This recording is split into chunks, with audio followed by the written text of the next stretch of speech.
الحمد لله الذي ليس كمثله شيء وهو السميع البصير المتعالي عن الشريك والشبيه والبديل والنظير وأشهد أن لا إله إلا الله وحده لا شريك له وأشهد أن سيدنا ومولانا محمدا عبده ورسوله أرسله بالحق بشيرا ونذيرا وداعيا إلى الله بإذنه وسراجا منيرا صلى الله تعالى عليه وعلى آله وعلى أصحابه وبارك وسلم تسليما كثيرا كثيرا أما بعد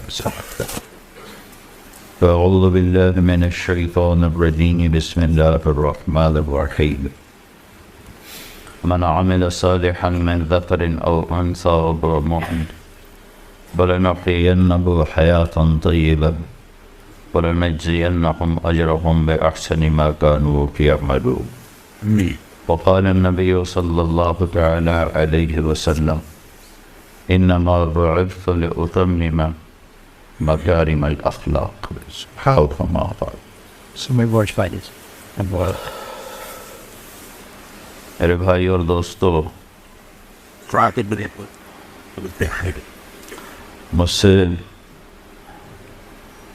مجھے بولنے میں کافی دقت پیش آ رہی ہے کہ آج مجھے بہت شدید درد کا حملہ ہوا سر، تو وہ 5 گولیاں کھائی ہیں، ایک ٹیکا لگوایا ہے.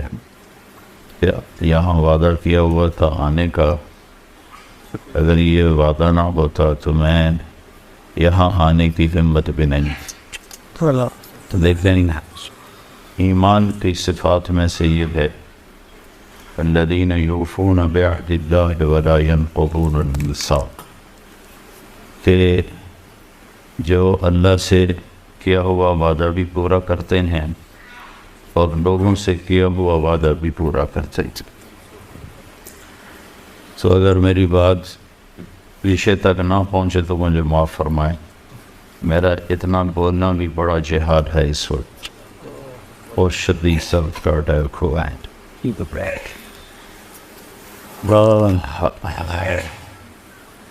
دنیا میں انسان ایک آئیڈیل زندگی چاہتا ہے، اور مشکل یہ ہے کہ اللہ جس نے اس جہان کو بنایا ہے اس نے اسے آئیڈیل مون بنایا ہی، اس نے تو اسے یہاں امتحان کے لیے بنایا.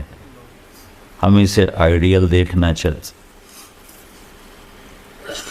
میرے بس میں ہوتا تو میں آج سر کا درد ہونے دیتا، تو میں نے لوگوں سے بات کرنی ہے.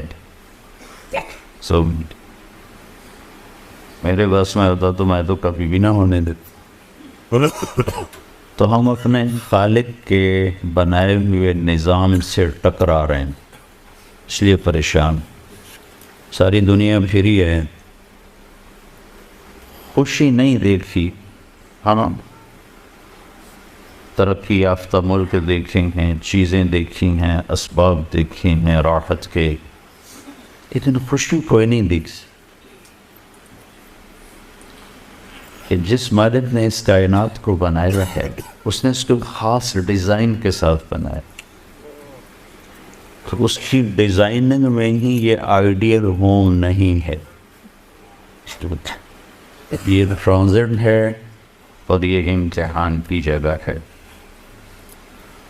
تو امتحان کی جگہ میں تو مشقت مطلوب ہوتی ہے، راحت تو وہاں کوئی نہیں ہوتی. جب آپ پیپر دینے جاتے ہیں تو وہاں مطالبہ کرتے ہیں کہ میرے لیے صوفہ سیٹ ہو اور میرے لیے ساتھ بیڈ بھی لگا ہوا ہو، ٹھنڈے پانی کا بھی انتظام ہو، کافی چائے بھی ہو. یہ سوچ کر کے کوئی جاتا ہے؟ تو ساری دنیا یہ امتحان کے لیے ہے، نہ کہ آئیڈیل. تو آج کا آخرت کو نہ ماننے والا وہ تو معذور ہے، وہ کہتا ہے موت کے بعد زندگی کوئی نہیں ہے. یہ طبقہ آج نہیں ہے، شروع سے ہے اور آئندہ بھی رہے گا. اس کی قرآن نشاندہی کرتا ہے. تریحات لما توعدون، سب جھوٹ ہے جو کہا جا رہا ہے. کیا ان ہی الا حیاتنا الدنیا نموت ونحیا وما نحن بمبعوثین. یہی لندن کی زندگی ہے، ملتان پاکستان کی زندگی ہے، اسی میں جینا ہے، اسی میں مرنا ہے، اور اس کے بعد کچھ نہیں ہے، مٹی ہو جانا. فإنا لمردودون فی الحافرہ. قبروں سے اٹھ کے کوئی آتا ہے؟ پہلے بھی لوگ تھے، اس وقت بھی تھے جن کو قرآن جواب دے رہا ہے، اور بعد میں بھی آتے رہے، آج بھی موجود ہیں، آئندہ بھی رہیں گے. تو ان سب کو قرآن انہی کی قرآن کہہ رہا ہے اِنَّا لَمَرْدُودُونَ فِي الْحَافِرَةِ. کوئی قبروں سے اٹھ کے آئے گا آج تک؟ اس سے اگلی ان کی دلیل اَإِذَا كُنَّا عِظَامًا نَخِرًا. ہڈیاں چورا چورا ہو جائیں کبھی جمع ہو سکتی ہیں؟ ایسے بکواس، جھوٹ ہے سب.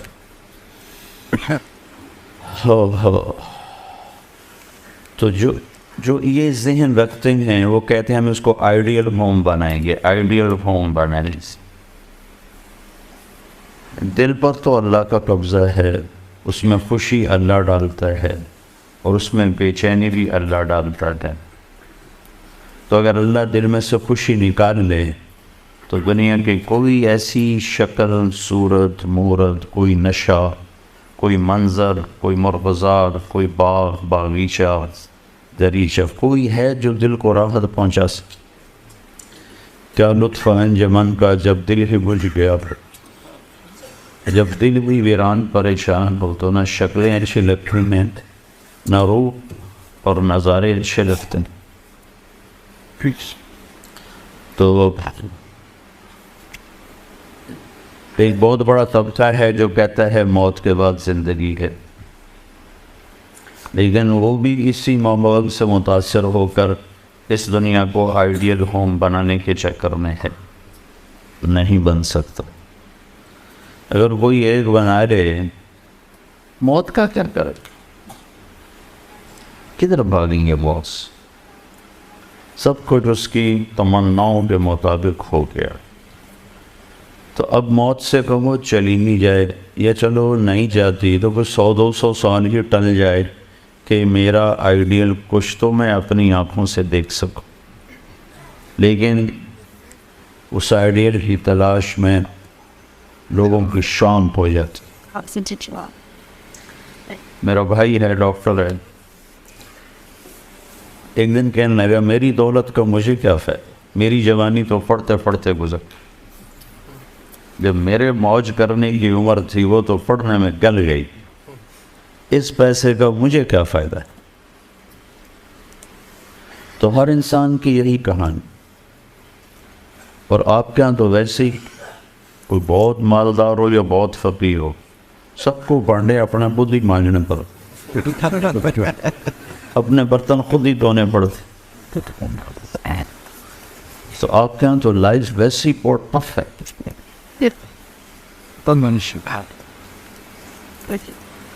میں سنایا کرتا ہوں، ایک دوست نے کئی سال پہلے مجھے اپنی گاڑی میں بٹھائی جائیں انگلینڈ میں، کہنے لگا مولانا یہ 2 لاکھ پاؤنڈ کی گاڑی ہے، یعنی ہمارے تو بن گئے کوئی 3 کروڑ کے قریب، اور اس پر ٹیکس پڑے گا تو ہو جائے گا 9 کروڑ کی گاڑی. وہ 200 گنا ٹیکس ہے تو وہ 9 کروڑ کی ہوگی. تو میں نے پوچھا اس کا ڈرائیور کون ہے؟ تو وہ سب میں خود ہی چلانی تھی. میں نے کہا پھر تو ہماری سزوکی تمہاری اس سے اچھی ہے کہ ہمارا تو ڈرائیور ہوتا ہے.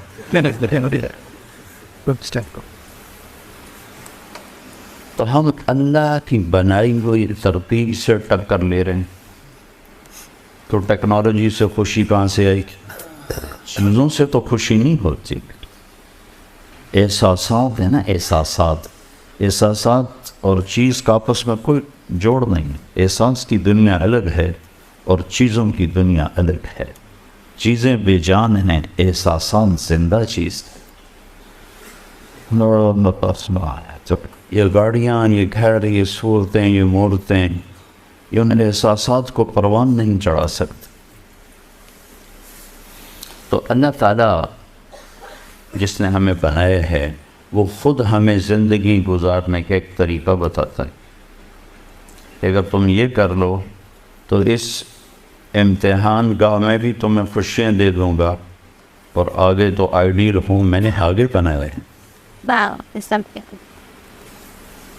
ایک بات یاد آئی،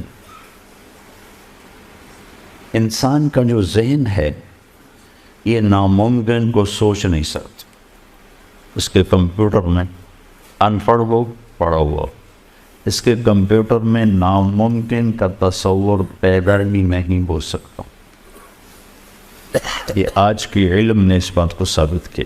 میں ایک مثال دیتا ہوں کہ دنیا کے کسی خطے میں کوئی ان پڑھ سے ان پڑھ یہ سوچ نہیں بنا سکتا، یہ تمنا نہیں کر سکتا کہ 2 اور 2 5 ہو جائے۔ کیا کر سکتا؟ کوئی بڑا حساب کا ماہر ہو،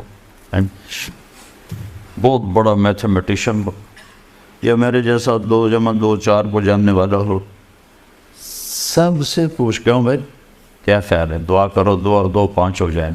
پیغمبر صاحب ہوش کرو کہ آخر کبھی 2 اور 2 5 بھی ہوئے، وہ 4 ہی ہوتے ہیں۔ ایک مثال دی ہے، یہاں اس کھوپڑی میں ناممکن کا تصور آ ہی نہیں سکتا۔ ٹھیک، یہ بات آج ثابت ہو چکی۔ پھر ہر انسان کیوں آئیڈیل موم کو تلاش کر، یہ تمنا کیوں پیدا ہوتی؟ ایک مثالی زندگی ہو، ایک مثالی گھر ہو، یہ کیوں تمنا پیدا ہوتی؟ یہ تمنا اس بات کی علامت ہے کہ کہیں کوئی آئیڈیل ہوم ہے، ضرور ہے۔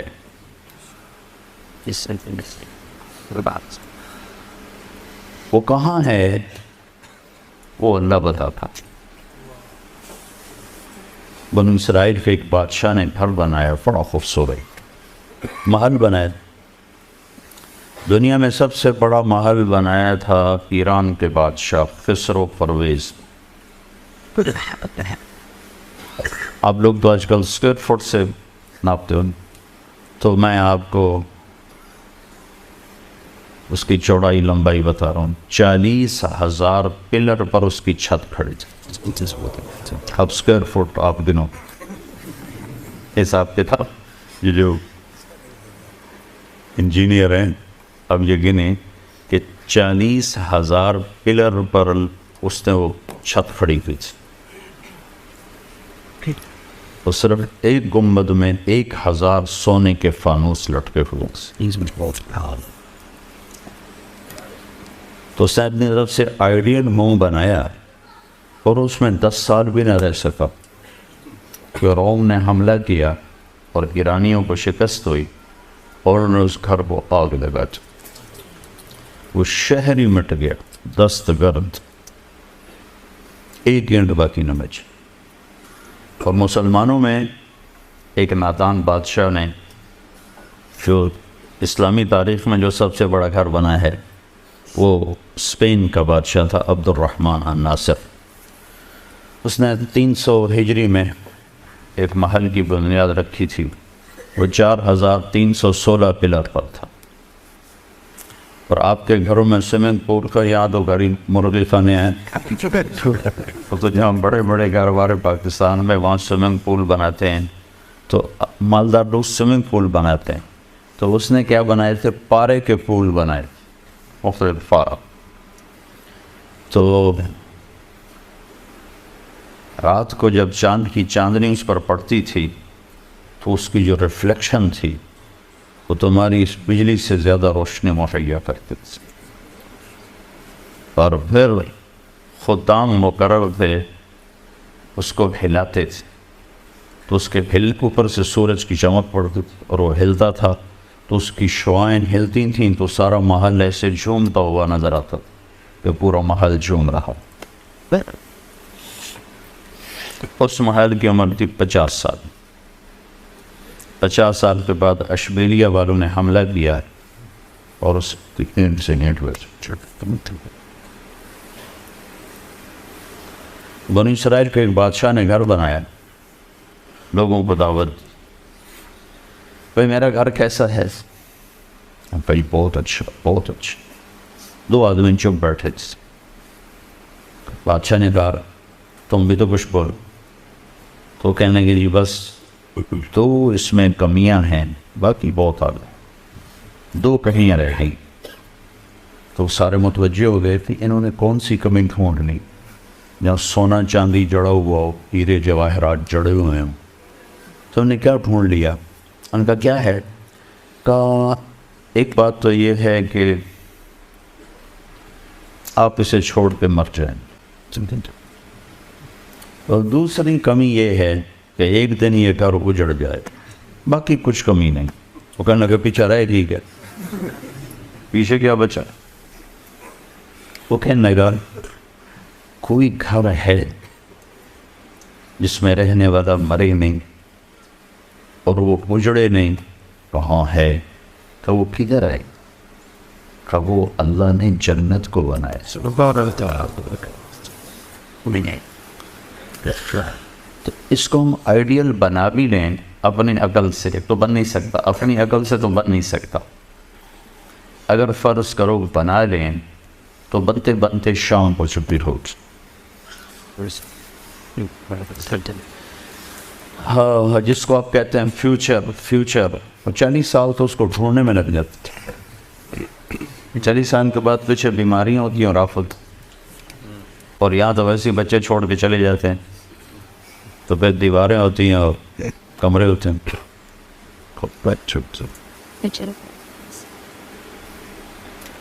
تو آئیڈیل ہوم اللہ نے جنت کو بنایا ہے. یہ دنیا اللہ نے جس دن بنائی تھی نا، جس دن آج سے کوئی 25 ارب سال پہلے، اس کے بعد اس پر اللہ نے ایک دفعہ بھی پینٹ نہیں کیا، کوئی اس کی ڈیکوریشن نہیں کی، ایک دفعہ بھی اس کے حسن و جمال میں کوئی زیادتی نہیں کی. جس دن 25 ارب سال پہلے جیسے بنی تھی ویسے ہی ہے. ہاں اس کو مینٹین کرنے کے لیے اسباب بنا لیں، اور اس کو بنائے مٹی سے، پتھر سے، اور 50 کلومیٹر، یہ 50 کلومیٹر مٹی، ریت، پتھر، معدنیات ہیں، اور 50 کلومیٹر کے بعد اندر آگ ہے، آگ ہی آگ. ہم آگ کے گیند پر بیٹھے ہوئے.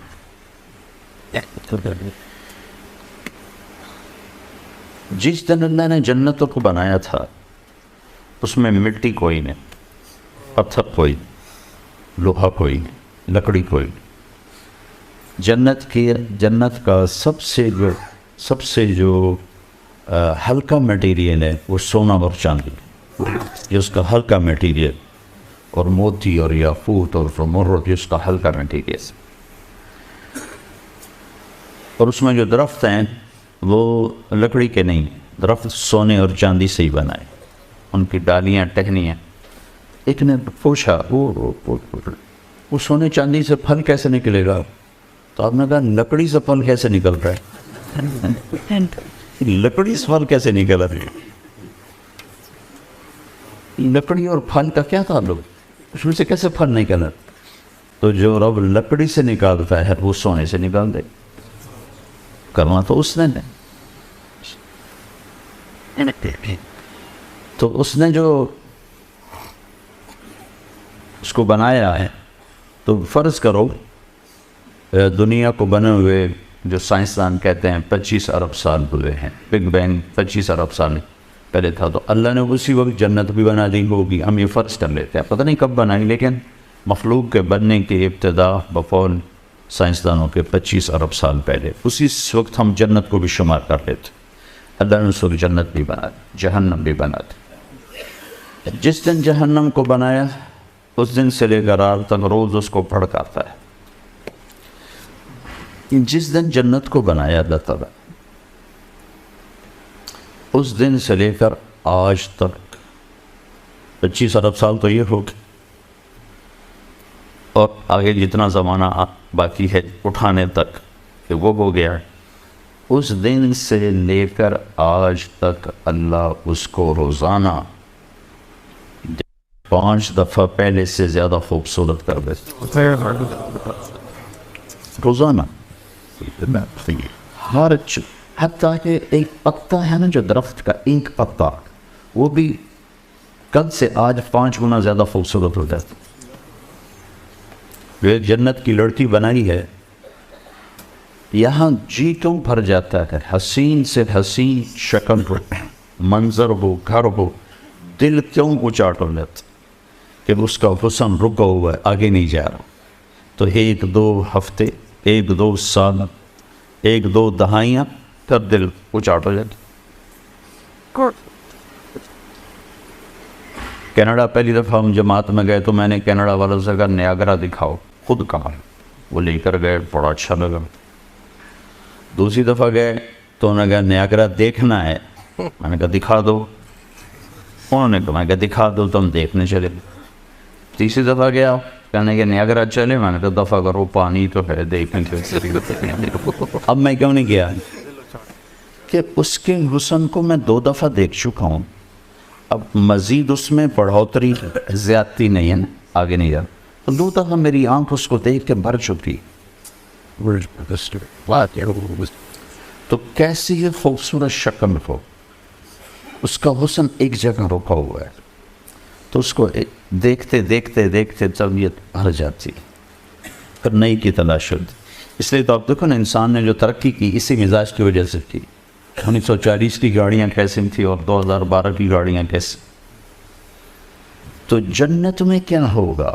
ہر شے، ہر شے۔ تم اپنی بیوی کو دیکھو گے تو ایک نظر پر جو اس کا حسن ہوگا نا، جب دوسری دفعہ دیکھو گے تو اس سے وہ 70 گنا زیادہ خوبصورت ہو چکا، تو تمہاری کشش اور بڑھ جائے گی۔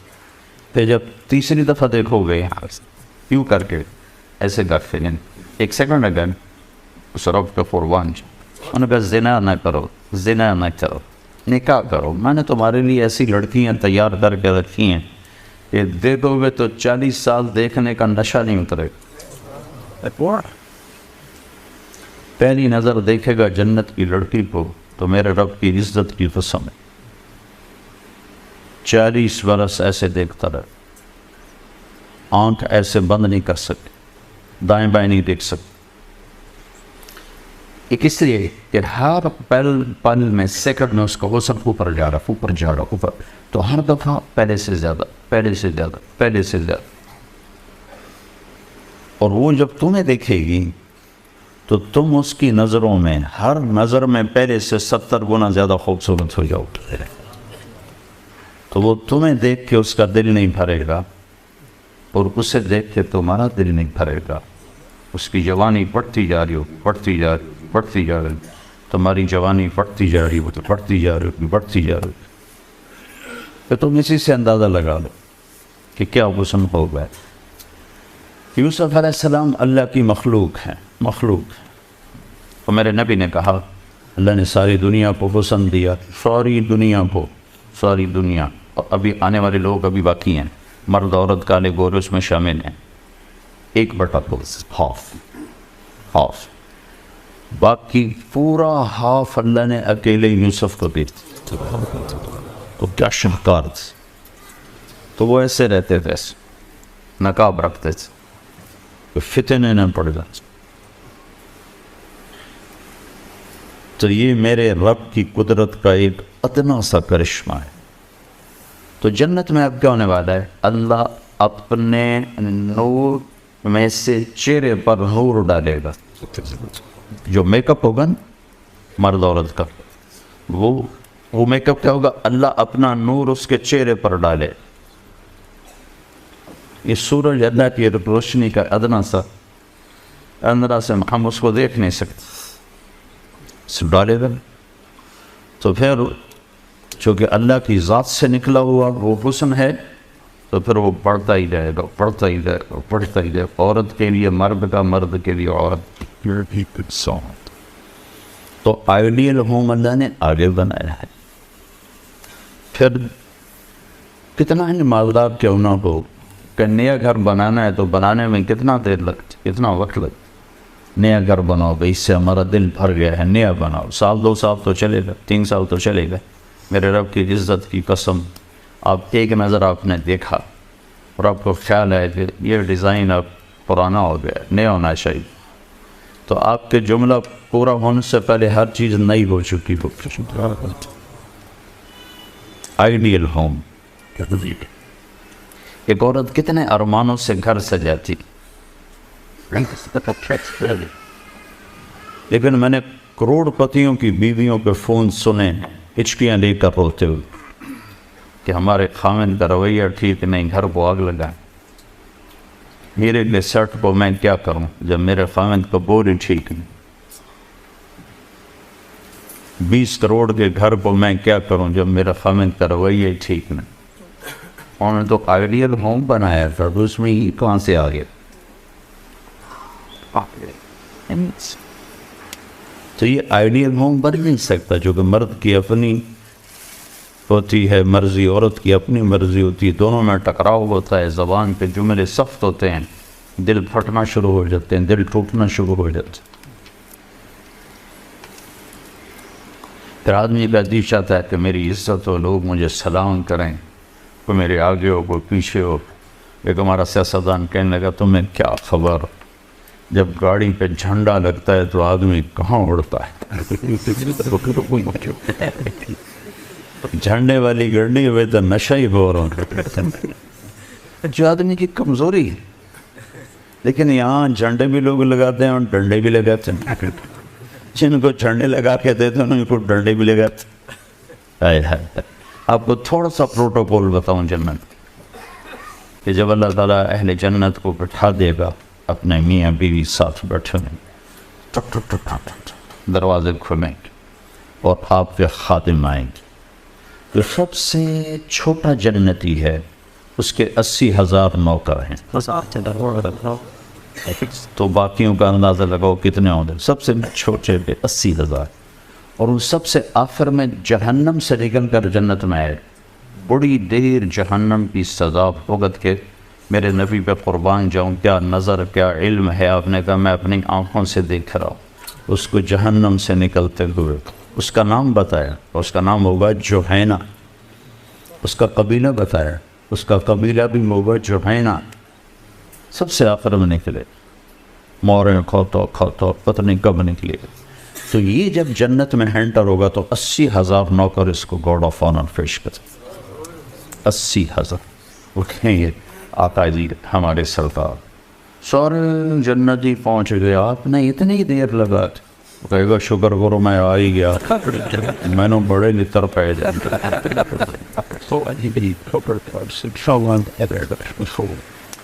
تو یہ سب سے چھوٹا پروٹوکول ہے۔ تو لاکھوں کروڑوں خدام آ کر سلام کریں گے تو اب ہوا میں بڑھتا اپنے آپ کو محسوس کریں کہ یہ عزت ہے۔ آدمی پیسے سے زیادہ عزت کا طلبگار ہوتا ہے، عزت نفس ہر ایک کو محبوب۔ ایک آپ اپنے گھر کا واقعہ سنا، جب یہ ٹریکٹر کا دور نہیں تھا، 59 میں ہمارے والد صاحب سب سے پہلے ٹریکٹر لے کر آئے تھے اس پورے ہمارے علاقے میں۔ اس سے پہلے بیل ہوتے تھے۔ عزت نفس پہ یاد آ کہ عزت نفس مال سے بھی زیادہ محبوب ہوتی۔ ایک ہمارے بیل نے چارہ کھانا چھوڑ دیا، ٹھیک ٹھاک بیل، تو ہمارے والد صاحب نے ڈاکٹر بلوایا، اس نے وہ ٹیکا ویکا لگایا، لیکن اس نے پھر بھی نہیں کھایا۔ تو ایک ہماری برادری کا دیسی حکیم تھا، اس کے پاس اس زمانے میں راستے ہوتے نہیں تھے، تو والد صاحب نے گھوڑے پر نوکر کو بھیجا جو اس کو اٹھا کے لائے۔ اس نے بیل کو دیکھا، کہنے لگا میاں صاحب اس کو پٹھے کون ڈالتا ہے چارہ؟ کہا جی یہ ہے ہمارا کسائی، دتو کسائی، اللہ دیتا نام تھا، دتو کیا کہتے ہیں، دتو کسائی بولے۔ اس کو بیل کے آگے بٹھایا اور جوتا اتارا اور 5 جوتے اس کے سر میں مارے۔ پھر کہنے لگا اب چارہ ڈالو۔ جب چارہ ڈالا تو وہ بیل کھانے لگا۔ یہ میرے گھر کا واقعہ ہے، کوئی سنا ہے؟ تو میرے والد صاحب حیران ہو کر کہنے لگے ایک ہی ہو؟ کہا جی میں نے اس کو چیک کر لیا تھا، اس کو کچھ نہیں تھا، یہ آپ کے نوکر نے اس کو کہیں کوئی ڈنڈا سوٹا مارا ہے، تو وہ غصہ کر گیا تھا کہ میں اس سے کیسے بدلا تھا، تو اس نے غصے میں کھانا چھوڑ دیا کہ میری عزت کو اس نے خراب کیا۔ اب اس کی آنکھوں کے سامنے 2-4 جوتے میں نے مارے تو وہ خوش ہو گیا.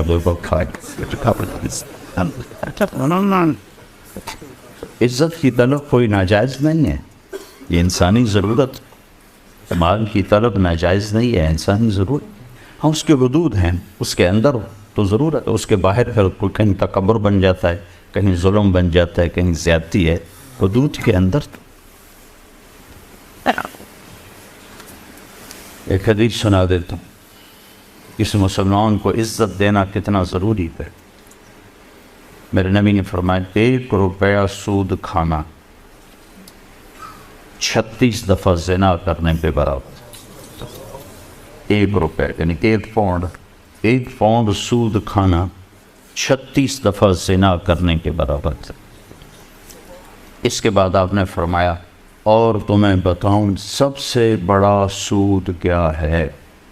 جب 1 پاؤنڈ کا سود 36 دفعہ زنا کے برابر ہے تو آپ نے فرمایا اب تمہیں بتاؤں سب سے بڑا سود کیا ہے.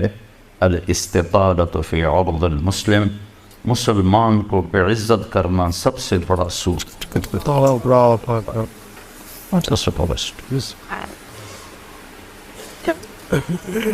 تو نوکر آپ کو پروٹوکول دیں گے، خوشی ہوگی، جنت سے بڑھ کے خوشی ہوگی. تو نوکر چلے جائیں گے، پھر اللہ کا اشارہ ہوگا، ٹک ٹک ٹک ٹک ٹک ٹک ٹک، دروازے کھلیں گے تو فرشتے آئیں گے. والملائکۃ یدخلون علیہم من کل باب، اب یہ کروڑوں کی تعداد میں آئیں گے، کہیں گے سلام علیکم سلام علیکم سلام علیکم. چاروں طرف سے جب سلام ٹھوکیں گے کہیں گے بھائی تم نورانی مخلوق ہمیں سلام کیوں کر رہے ہو؟ کہیں گے بما صبر، وہ جو اپنے لندن میں صبر کی زندگی گزاری، یہ اس کے بدلے میں ہمیں اللہ نے راجہ و سلام. غفلت کے دیس میں آپ نے بیدار ہو کے زندگی گزاری، اندھیر نگری میں آپ نے اللہ کو سامنے رکھ کے زندگی گزاری. جب چاروں طرف شراب اور زنا عام تھا، آپ نے اللہ سے ڈر کے زندگی گزاری. سلام سلام سلام. تو فرشتوں پہ سلام ان کو ہوا میں اڑا دے. یہ میں پہلے دوبارہ کہہ رہا ہوں کہ عزت نفس، عزت کی طلب بہت بڑی طلب ہوتی، مال سے بھی زیادہ، ڈگریوں سے بھی زیادہ. تو فرشتوں کا سلام انہیں ہوا میں اڑا. فرشتے ابھی وہ اس سلام کا مزہ لے رہے ہوں گے کہ فرشتوں نے سلام. اور آئیڈیل ہوں بتا دیں، آئیڈیل تو ایک دم میرے رب کا عرش ایسے کھلے گا، ایک دم نور میں نور چھا جائے گا. تو جب ایسے آنکھیں اٹھا کر دیکھیں گے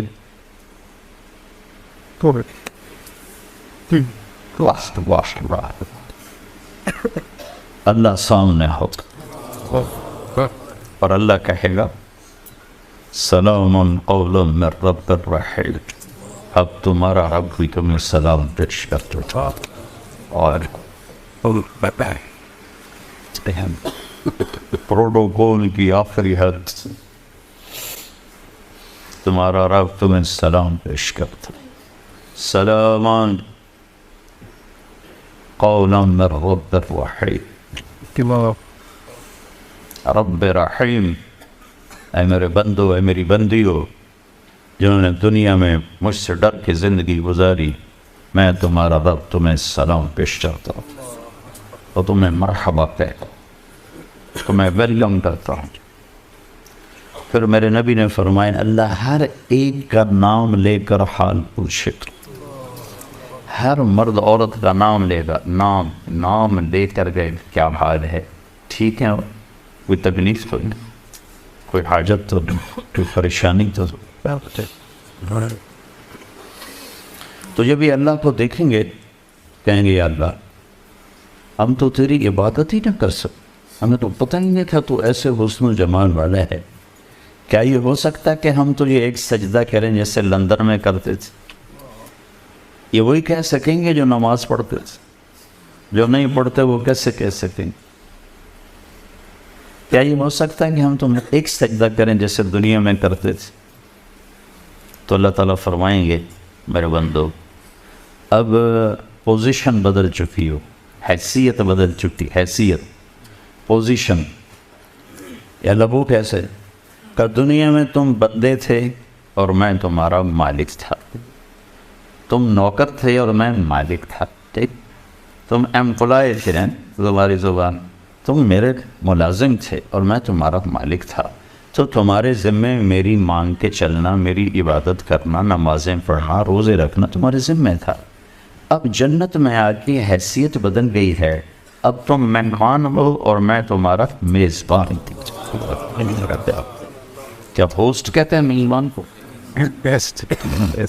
تو اب تم میرے لیے مہمان ہو، میں تمہارا ہوسٹ ہوں، اور مہمان کو تکلیف نہیں دی جاتی، مہمان کو بٹھا کے کھلایا جاتا ہے، جاؤ کلو واشربو، کھاؤ پیو، ہنیئا، ہنیئا کا کیا مطلب ہے؟ کھاؤ، ہر لقمے کی لذت پہلے سے زیادہ پاؤ، کھاؤ، کھانے کے بعد پخانا کوئی نہیں، پیو، ہر گھونٹ کی لذت پہلے سے زیادہ پاؤ، پیو، پینے کے بعد پیشاب کوئی، بیماری کوئی۔ پھر پینے پلانے کی بھی 3 محفلیں قرآن نے بتائیں کہ یہاں شراب نہ پیو، آپ کے یہاں عام ہے، اس لیے ہر دفعہ میں بتاتا ہوں کہ اللہ کرے آگے والی سوچ دل دماغ پہ چھائی رہے کہ یہاں میرا رب ہر اس چیز سے روکتا ہے جو انسانی وقار کو ختم کرنے والی اور انسانیت پہ داغ، تو یہاں کہتا شراب نہ پیے۔ آگے کیا ہوگا؟ کون تمہیں 3 مجلسیں دیکھنے کو ملیں گی، 3۔ ایک کون سی ہے؟ ان الابرار یشربون من کاس کان مزاجها کافورا، وہاں دیکھو گے نیک بندے بندیاں خود اپنے ہاتھوں سے ڈال کے پی رہے ہوں گے۔ یہ جنت کا سب سے چھوٹا درجہ ہے، کیسے ڈالیں گے پیئیں گے، ڈالیں گے پیئیں گے۔ ایک درجہ اس سے اوپر ہے VIP، وہاں کیا ہے؟ وَيُسْقَوْنَ فِيهَا كَأْسًا كَانَ مِزَاجُهَا زِندَگِيلا، وہاں ان کو خدام کھلا رہے ہوں، سرونٹس، نوکر، فرشتے نوکر ڈال کے پیش کریں اور سامنے حاضر کریں، یہ ریچ، یہ ریچ، یہ ریچ، یہ ریچ۔ ایک VVIPs ہوگا، سب سے اوپر کا درجہ، وہاں کیا ہوگا؟ وہاں ہوگا وَصَفَاهُمْ رَبُّهُمْ شَرَابًا طَهُورًا، وہاں اللہ خود پلا رہا، اللہ خود پلا۔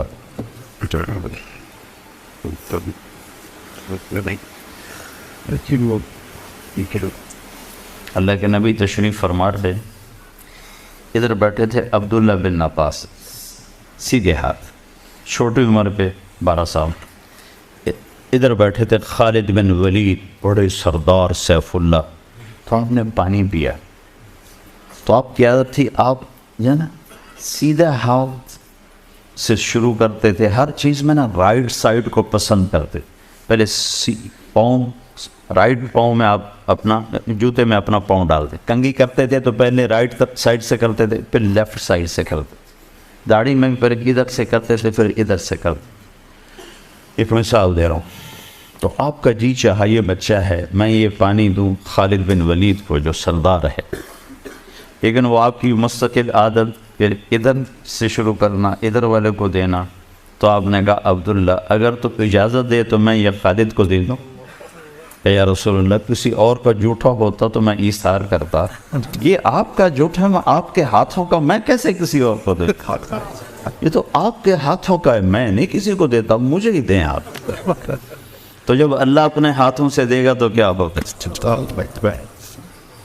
یہ تو اللہ کے رسول کے ہاتھ کا دیو کی یہ خوشی ہو رہی، یا رسول اللہ میں نہیں آپ کے ہاتھ کا کسی اور کو دیں، میں ہی لوں گا۔ تو جب میرا رب اپنا ہاتھ آگے بڑھائے گا، میرا بندہ لے میرے ہاتھوں سے لے، میری بندی یہ حاضر میرے ہاتھوں سے۔ تو بھائیو بہنوں، دنیا کو آئیڈیل ہوم نہ بناؤ، امتحان گاہ بناؤ، امتحان گاہ بناؤ۔ تو اللہ زندگی گزارنے کا ایک طریقہ دیتا ہے، ایک طریقہ دیتا ہے جس پر چل کر یہ امتحان گاہ بھی راحت میں تبدیل ہو جاتی، اور موت کے بعد کی زندگی تو یقیناً اللہ کی رضا تک پہنچانے کا سبب اور ذریعہ ہے، تو وہ زندگی جس کو اللہ نے پسند کی ہے اس کا نام ہے اسلام۔ ان الدین عند اللہ الاسلام۔ تو اسلام سیکھنا پڑتا ہے میرے عزیزو، بن سیکھے تو کوئی چیز نہیں آتی۔ واحد مخلوق ہے انسان جو جاہل پیدا ہوتا، باقی ہر چیز پڑھی لکھی پیدا ہوتی۔ درخت بھی اتنے تعلیم یافتہ ہیں کہ سیب کے اوپر کیلا نہیں اگ سکتا، کیلا ٹی شیپ نہیں ہو سکتا، اسی شیپ میں ہے۔ اسی طرح اپنا حلوے کو رخ بھرے، اس میں ذائقہ بھرے۔ انسان جاہل پیدا ہوتا، اسے سیکھنا پڑتا ہے۔ تو اب ساری چیزیں سیکھتے ہو، اسلام بھی تو سیکھو۔ شکر ہے اللہ نے ہمیں مسلمان گھر میں پیدا کیا، لیکن ہم نے اسلامی زندگی سیکھی تو نہیں ہے، اس کو سیکھو گے۔ اس میں پہلی بنیاد اللہ یہ دیتا ہے کہ ساری کائنات کا مالک اور خالق اللہ ہے۔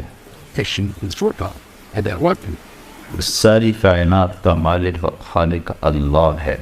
للہ ما فی السماوات و ما فی الارض۔ پھر دوسرا ذہن اللہ یہ دیتا ہے کہ یہاں وہ ہوتا ہے جو اللہ چاہتا ہے۔ وما تشاءون الا ان یشاء اللہ رب العالمین یفعل اللہ ما۔ پھر اللہ تعالیٰ یہ ذہن بناتا ہے کہ اللہ جو چاہے کر دے، اور تم اللہ کے بغیر کچھ نہیں کر سکتے۔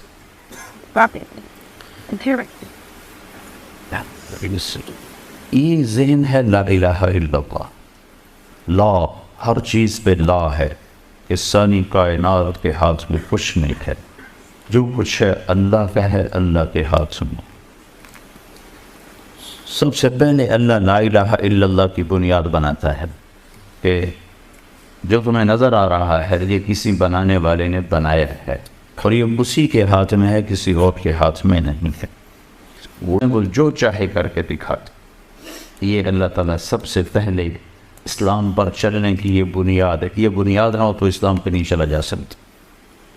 اس کے مقابلے میں دوسرا ذہن یہ ہے کہ سب کچھ پیسے سے ہوتا ہے، جو آج کا ذہن ہے۔ مسلم غیر مسلم برابر ہیں کہ سب کچھ پیسے سے ہوتا ہے، پیسہ ہو تو سب کچھ ہو سکتا ہے، ٹیکنالوجی ہو تو سب کچھ ہو سکتا ہے۔ تو اللہ تعالیٰ قرآن کے ذریعے سے یہ ذہن بناتا ہے کہ اللہ جو چاہے وہ ہوتا ہے۔ دنیا کی کوئی ٹیکنالوجی ایسی نہیں جو اس لوہے کو انسان بنا دے، لوہے کو میں جان ڈال دے، لوہا لوہا ہی ہے، اس کی شیپ بدل دے گا۔ اللہ تعالیٰ نے موسیٰ علیہ السلام کی کہانی قرآن کے 28 پاروں میں سنائی ہے، صرف 2 پاروں میں نہیں، 5 اور 14 بس، باقی سارے قرآن۔ اس میں اللہ ایک یقین ہمیں دیتا ہے، لندن میں رہو مکے میں رہو، یہ اس یقین کے ساتھ رہو، لا الہ الا اللہ۔ لا یہ ایسا جیسے آپ چھری کے ساتھ ہر چیز کو کاٹ کے پھینک، چاقو کے ساتھ ہر چیز کو کاٹ کے پھینک دے، کہ زمین سے لے کر آسمان تک ہر چیز پر ایسے تلوار چلا۔ لا یہ سب کچھ نہیں ہے، لا اس سے کچھ نہیں ہوتا، لا ان کے پاس کچھ نہیں ہے، لا ان کی طاقت ذاتی نہیں ہے، لا ان کا نفع ذاتی نہیں ہے، لا ان کا نقصان ذاتی نہیں ہے، لا ان کی شکل صورت ذاتی نہیں ہے، لا ان کا وجود ذاتی نہیں ہے، لا ان کی بقا یعنی باقی رہنا، میں اب تک زندہ ہوں یا میں اپنی طاقت سے نہیں ہوں، کسی نے مجھے زندگی دی ہوئی ہے، لا ہے۔ ساری کائنات زمین سے لے کر آسمان تک اللہ کی لا کی تلوار سے یوں کٹ کے ریزہ ریزہ ہے کہ کسی میں کوئی طاقت نہیں ہے، ساری طاقتوں کا مالک اللہ ہے۔ لا کوئی کچھ نہیں الا اللہ، اللہ سب کچھ ہے۔ اس کو میں قرآن سے سنا دیتا ہوں۔ لا یملکون لانفسهم ضرا ولا نفعا ولا یملکون موتا ولا حیاتا ولا نشور۔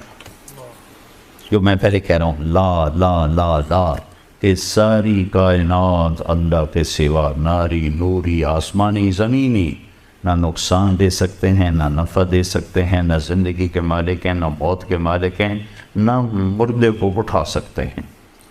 تو پھر کرنے والا کون ہے؟ کہ وہ صرف اللہ ہے۔ سب بات ہے، جو لا کہا وہ لا ہوا، وہ لا دی اس میں لا ہوا، جز لا ہوا، کل لا ہوا، پھر کیا ہوا، اللہ ہوا۔ یہ پہلی بنیاد ہے، لا الہ۔ یہاں سے اللہ سبق شروع کرتا ہوں کہ جب میدان میں اترو تو اس یقین سے اترو کہ ہر چیز اللہ کے ہاتھ میں ہے، تو لہٰذا کیا کرنا ہے؟ وہ کرنا ہے جو اللہ چاہتا ہے۔ یہ چیز اللہ نبیوں کو تو دکھا دیتا ہے، ہمیں سمجھائی ہے، نبیوں کو دکھایا، ہمیں سمجھایا۔ موسیٰ علیہ السلام 10 سال سے ڈنڈا لے کے کرتے تھے، بکریاں چاٹتے تھے، وہ ایسا تھا ایسا، یعنی اوپر جا کر ایسے اس کے 2 ڈنڈے تھے، تو موسیٰ علیہ السلام یہاں ایسے ٹیک لگا لیتے تھے اور یوں کھڑے کھڑے سو بھی جاتے تھے۔ تو وہ 10 سال سے اس سے کام لے رہے تھے، 10 سال۔ تو اللہ تعالیٰ نے جب بات فرمائی تو کہا ما تلک بیمینک یا موسیٰ، موسیٰ یہ تیرے سیدھے ہاتھ میں کیا ہے؟ ما ہاذہ یا موسیٰ بھی تو اللہ کہہ سکتے تھے، موسیٰ یہ کیا ہے؟ یہ نہیں کہا، ما تلک یہ جو ہے بیمینک تیرے ہاتھ میں۔ بات کو کھول کے بتانا چاہتے ہیں، یہ کیا ہے تیرے ہاتھ میں؟ وہ کہنے کہ یا عصا، میرا ڈنڈا ہے۔ اگر ان سے بھی لمبی بات کہلوائی، اتوکا علیہا، تھک جاتا ہوں تو ٹیک لگاتا ہوں، وَهُشُّ بِعَلَىٰ غَنَمِي، جاؤ بکریاں چراتا ہوں تو پتے جاڑتا ہوں، وَلِيَ فِيهَا مَآرِبُ أُخْرَىٰ، اور بہت سے کام لیتے۔ ہمارے یہاں پٹھان چادر رکھتے ہیں، اس کو وہ ٹوائلٹ بھی بنا لیتے ہیں، بستر بھی بنا لیتے ہیں، سرانہ بھی بنا لیتے ہیں، مصلی بھی بنا لیتے ہیں۔ تمہارا تو کلچر اب ہے نہیں تو تمہیں سمجھ میں نہیں آئے گا۔ انہوں نے کہا بے شمار کام لیتا ہوں۔ تو اللہ نے کہا اچھا القھا، ڈال دو ذرا، ڈال دو، فالقاها، ڈال دی۔ ابھی وہ زمین پہ پورا نہیں گرا تھا کہ فَإِذَا هِيَ حَيَّةٌ تَسْعَىٰ، کوئی ایک اژدہا بن کے کھڑا ہو، بڑا سانپ، اژدہا بڑا سانپ۔ جو بڑا سانپ ہوتا ہے وہ تیز نہیں دوڑ سکتا، جو چھوٹا سانپ ہوتا ہے وہ بہت تیز ہوتا ہے۔ جو بڑا سانپ ہوتا ہے اس میں زہر نہیں ہوتا، جو حیہ ہوتا ہے اس میں زہر ہوتا ہے۔ تو اس سانپ میں، اس ڈنڈے میں اللہ نے 3 قسمیں پیدا کر دیں، کأنہا جان، بہت تیز رفتار، حیۃ زہریلا، ثعبان مبین، بہت بڑا لمبا، جیسے وہ افریقہ کے کئی میٹر کے سانپ ہوتے ہیں وہ۔ تو موسیٰ علیہ السلام حیران پریشان، تو اس نے جب یوں منہ کھولا، موسیٰ علیہ السلام نے لگائی دوڑ، وَلَّا مُدْبِرًا وَلَمْ يُعَقِّبْ، بھاگے ایسا۔ اللہ بڑا ہنسا ہوگا کہ اللہ نے وہ چال بتائی، کہا میرا موسیٰ ایسے بھاگا کہ پیچھے مڑ کے ہی نہیں دیکھا۔ پیچھے مڑ کے پتہ کیوں نہیں دیکھا ہے؟ کہ پیچھے مڑ کے دیکھنے سے رفتار ٹوٹ جاتے، تو ان کو ڈرتا کہ سپ لے نہ جائے، ڈرتا باللہ جان بچا موسیٰ۔ اب یہ وہ کر رہے ہیں جو انہوں نے آنکھوں سے دیکھا ہے کہ ڈنڈے سے نفع ہوتا ہے، سانپ سے جان جاتی ہے۔ اللہ یہ سمجھانا چاہتے ہیں موسیٰ، نفع نقصان کا مالک تیرا اللہ ہے۔ جب تو لندن کے دفتر میں جائے، بازار میں جائے، تو یہ نہ سمجھ کہ یہاں سے نفع ہے یہاں سے نقصان ہے۔ یہ لا الہ الا اللہ ہے کہ نفع بھی اللہ دیتا ہے، نقصان بھی اللہ دیتا ہے۔ لہذا تو کیا کر، اللہ کا پابند بن کے چل، نفع نقصان کو نہ دیکھ۔ آج کا سارا بازار یہ دیکھتا ہے، نفع کس میں ہے، کرو، اللہ کی مرضی ہے نہیں ہے کرو۔ ساری دنیا سود میں پھنسی ہوئی ہے۔ دنیا کا کوئی مذہب سود کو حلال قرار نہیں دیتا، دنیا کا کوئی مذہب، یہودی، عیسائی، مسلمان، ہندو، کسی مذہب میں سود حلال نہیں ہے، کسی مذہب میں شراب حلال نہیں ہے۔ جو بھی ہے زبردستی ہے۔ پوری دنیا کا فقر اس وجہ سے نہیں کہ آبادی 700 کروڑ ہو گئی ہے، پوری دنیا کی اکانومی اس لیے تباہ ہے کہ سارا کام سود پہ چلا گیا۔ سود ختم کر دو، ساری دنیا خوشحال ملے۔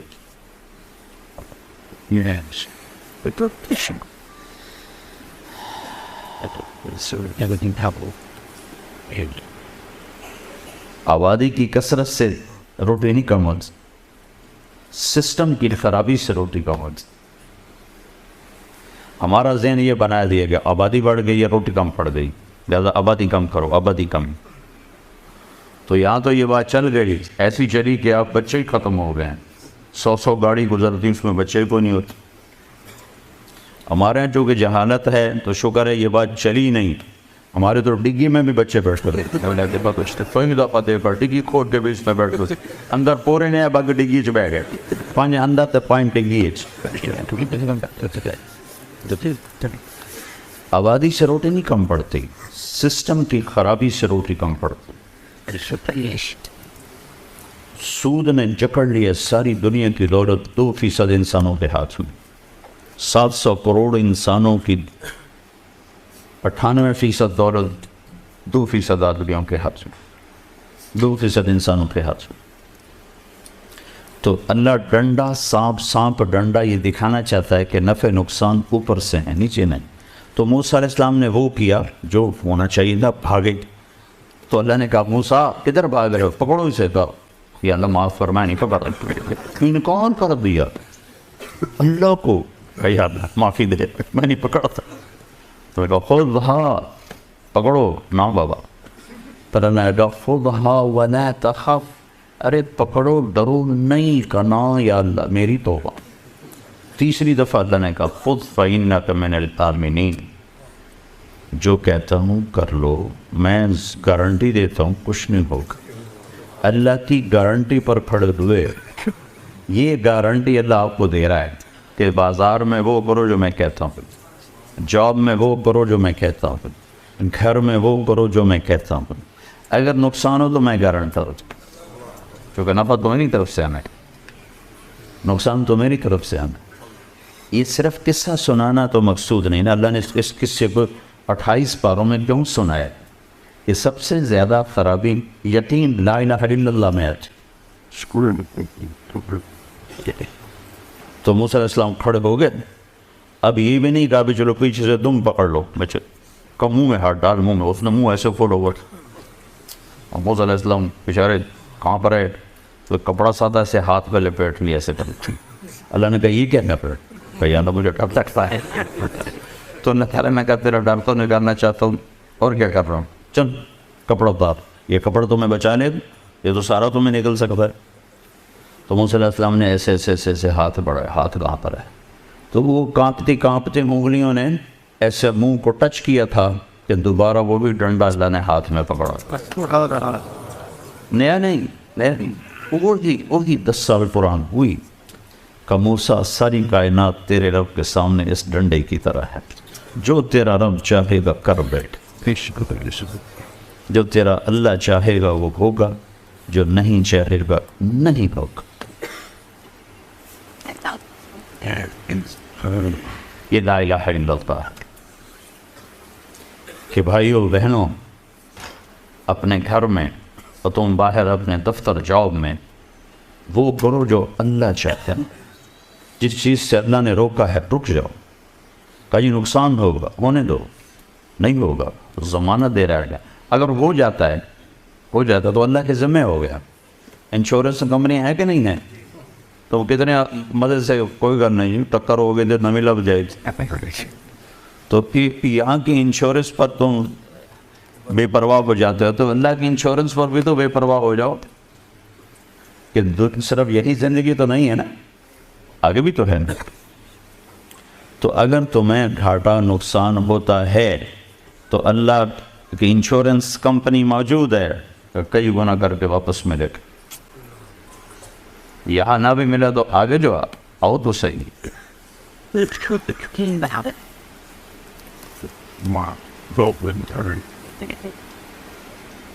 ایک دفعہ موسیٰ علیہ السلام نے کہا یا اللہ, آپ نافرمان کو بڑی دنیا دیتے ہو, فرما بردار کو تھوڑی تھوڑی ترقی دو.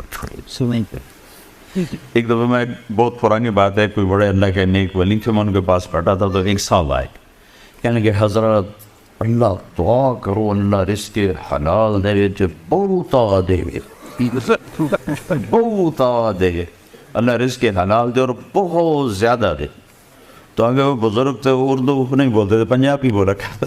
انہوں نے بڑے بول بند آنے کہ 40 سال پرانی بات ہے پر ایسے ٹکی ہوئی ہے. کہنے کہ بھائی حلال تھا تھوڑا ہی ملو. تو اس وقت تو میں دین نہیں پڑھا تھا، لیکن جب میں نے قرآن پڑھا تو مجھے ان بزرگوں کی بات یاد ہے کہ انہوں نے قرآن سے بات کی بھائی حلال تھا تھوڑا ہی ملو. قل لا يستوي الخبيث والطيب ولو أعجبكم كثرة الخبيث. انہیں بتا دو حلال اور حرام برابر نہیں ہے، اگرچہ حرام بہت زیادہ ہوتا ہے اور اس کی کثرت تمہارے دل کو بہت اچھی لگتی ہے، لیکن یاد رکھنا کہ حرام میں کبھی زندگی نہیں بنتی. کبھی حلال تو تھوڑا ہی ملو. تو اللہ تعالیٰ نے موسیٰ علیہ السلام کے قصے سے یہ بات سمجھائی کہ گھر میں، جاب میں، دفتر میں، لندن میں، مکہ میں، مدینہ میں اللہ کے پابند بن کے چلو. کہا یہ تو نقصان ہو جائے گا. کہا نہیں ہوگا، اللہ گارنٹی دے رہا. اچھا ہو گیا، امتحان کی جگہ ہو گیا تو سارے کا سارا انشورڈ ہو گیا. یا تمہاری اگلی نسل کو مل جائے گا اور یہ آگے تمہیں مل جائے. حضرت جب ہمارے نبی پاک صلی اللہ علیہ وسلم نے سود کو حرام کیا حج کے موقع پر کہ آج کے بعد سود ختم، اور میں سب سے پہلے اپنے چچا عباس کا سود ختم کرتا ہوں. حضرت عباس پورا بینک تھے تو انہوں نے کہا میرے نبی نے میرا سود ختم کیا، میں اصل بھی ختم کرتا ہوں. اچھا ایک دم دیکھنے میں بہت بڑا نقصان ہوگا، لیکن علماء کہتے ہیں اس کے بدلے میں اللہ نے حضرت عباس کی اولاد کو 535 سال حکومت عطا فرمائی، جس کو عباسی حکومت کہتے ہیں. بنو امیہ 132 ہجری میں وہ حکومت پر آئے اور 656 پر جا کر وہ ختم ہوئے. کوئی 535 سال عباس رضی اللہ تعالیٰ عنہ کے سود کے ختم ہونے اور انہوں نے اصل ختم کر دیا. اس کے بدلے میں یہ اللہ کا یہ تحفہ، تیری اولاد 500 سال تک اولاد کھاتی رہی. انشورڈ ہے سب کچھ. ہاں تم کلمے والا یقین پیدا کرو. یہ تبلیغ میں جو کہتے ہیں چلہ لگاؤ، 4 مہینے لگاؤ، کہ یہ سیکھنے کی محنت ہے. اللہ نے ہمیں زمانے بعد یہ محنت عطا فرمائی. اس کو اللہ کے واسطے سیکھو. یہ گھر بیٹھے یہ کیفیت نہیں بدلتی. یہ تو اندر کی چیز ہے، یہ اندر کا جذبہ ہے. اب باہر زندگی کیسے گزارنی ہے، زندگی کیسے گزارنی، تو زندگی تو ڈیلنگ اس کا نام ہے. تو زندگی گزارنے کا کیا طریقہ ہونا چاہیے؟ تو یہ کلمے کا اگلا حصہ ہے محمد الرسول اللہ صلی اللہ علیہ وسلم. کہ زندگی جناب رسول اللہ صلی اللہ علیہ وسلم کے طریقے پر گزارنی چاہیے. لا الہ الا اللہ کے ساتھ نرسی ہے کہ اللہ تعالیٰ نے یہ ایک آئیڈیل ہستی دی ہے کہ بس اس کی نقل اتارو، اس کے پیچھے چلو تو کامیاب. تو اگر اس میں ہم آپ کے پیچھے چلتے گئے تو ہم اللہ کے محبوب بن جائیں. اللہ نے آپ کو ساری کائنات میں سے چنا اور اپنا حبیب بنایا، اپنا محبوب بنایا. حبیب اس کو کہتے ہیں جس کی محبت کی کوئی حد نہ ہو. تو اللہ نے آپ کو حبیب بنایا اور ساری کائنات میں سب سے اعلیٰ اور افضل بنایا. آپ جب معراج پر گئے، اللہ نے آپ کو آسمانوں پہ بلایا تو آپ نے اللہ تعالیٰ سے بات کی. یا اللہ، آپ نے ابراہیم علیہ السلام کو خلیل بنایا. خلیل کہتے ہیں جس کی دوستی دل میں پکی ہو. موسیٰ علیہ السلام کو کلیم بنایا. کلیم کہتے ہیں کہ اللہ اور موسیٰ آپس میں بات کرتے تھے. موسیٰ علیہ السلام زمین پر، اللہ اوپر، آپس میں بات ہوتی تھی تو اس کو کلیم. اور داؤد علیہ السلام کو اپنے لوہا نرم کر کے دیا. داؤد علیہ السلام جب لوہے کو پکڑتے تھے نا تو بالکل موم بن جاتا تھا، بالکل نرم ہو جاتا، دھاگے کی طرح اس کو ایسے کرتے تھے اور اس سے وہ زراف اس زمانے میں ہوتا تھا، لوہے کا لباس جو لڑائی میں استعمال ہوتا. سلیمان علیہ السلام کو اپنے ہوا تابع کر کے دی. سلیمان علیہ السلام تخت پر بیٹھتے تھے تو ہوا کو اٹھاتی تھی. اب تو جہاز ہوتے ہیں، کبھی لیٹ ہو، کل میرے سر درد کی وجہ کہ 20 گھنٹے مسلسل سفر، 5 گھنٹے جہاز لیٹ ہو گیا، پونا گھنٹہ تمہارے اوپر لندن پہ چکرتا رہا، تو وہ ایک دم پیچھے سے بھی جاگے ہوئے. تو سلیمان علیہ السلام کے تخت کو ہوا اٹھاتی تھی، اور نہ کوئی آگے ونڈ سکرین ہے، اور نہ اس کے کوئی پر ہیں، ہوا اس کو لے کے چلتی تھی. جہاں چاہتے تھے وہ اتر جاتے تھے، جہاں چاہتے تھے وہ اٹھا کے لے جاتی تھی. ہوا ان کے تابع ہو کے چلتی تھی. تو اس کے مناسبت سے ایک ایسے واقعہ یاد آ گیا. ایک دفعہ مچھروں نے آ کر سلیمان علیہ السلام کی خدمت میں عرض کی، جناب یہ آپ کی ہوا بہت تیز چلتی ہے، ہمیں اڑا دیتی ہے، تو مہربانی کریں ہماری خوراک بھی لینا ہمارا فرض ہے، تو ہوا کو کہیں ذرا نرم چلا کرے، آہستہ چلا کرے. سلیمان علیہ السلام نے فرمایا تو ٹھیک ہے بھائی، اس کو بھی، مجرم کو بھی بلاؤ، ملزم کو بھی بلاؤ. تو جب ملزم آیا، ہوا آئی تو مچھر آپ پہ اڑ گئے. تو مچھر آپ پہ اڑ گئے. تو ہوا ایسے تابع تھی کہ تخت اٹھاتی تھی اور یوں لے کے چلتی تھی. اور پھر آپ نے کہا یا اللہ، آپ نے عیسیٰ علیہ السلام کو مردہ زندہ کر کے دیے. عیسیٰ علیہ السلام مرے ہوئے پہ کہتے اٹھ جا، تو وہ زندہ ہو کے بیٹھ جاتا تھا. تو آپ نے کہا یا اللہ مجھے کیا دیا ہے، میرے لیے کیا ہے؟ تو اللہ تعالیٰ نے فرمایا میرے محبوب تجھے وہ دیا ہے جو کسی کو نہیں دیا. تو آپ نے پوچھا یا اللہ وہ کیا ہے؟ تو وہ یہ ہے کہ قیامت تک تیرا میرا نام اکٹھا رہے گا، الگ نہیں ہو سکتا. لا الہ الا اللہ کے بعد کیا ہے؟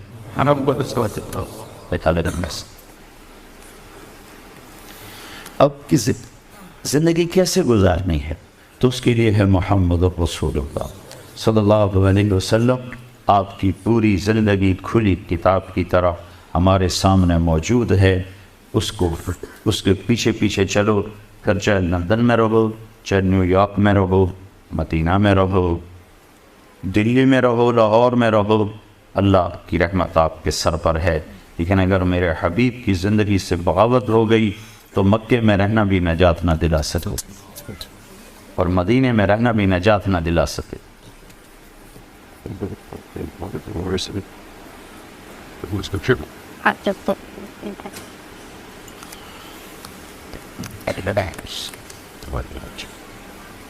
تو بھائیو، اللہ نے اپنے محبوب کی زندگی کو پسند فرمایا